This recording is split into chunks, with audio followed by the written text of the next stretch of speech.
Ahojte, v dnešnom videu vám chcem ukázať cirkulárny polarizačný filter od Tiffenu, čiže americkej spoločnosti, ktorá len prednedávnom prišla na európsky trh.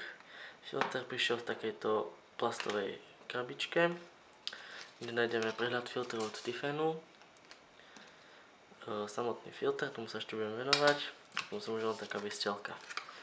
Čiže filter je klasickej konštrukcie s priemerom 67 mm, sem je časť, ktorá sa šrubuje.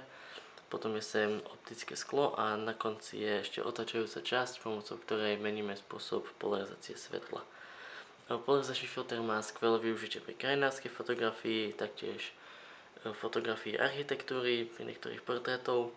Samotný princíp je, že polarizuje odrazené svetlo a tým pádom zvyšuje kontrast vo fotografii. Na konci prikladám ešte aj ukážkové video, aký výsledný efekt z tohto filtra je.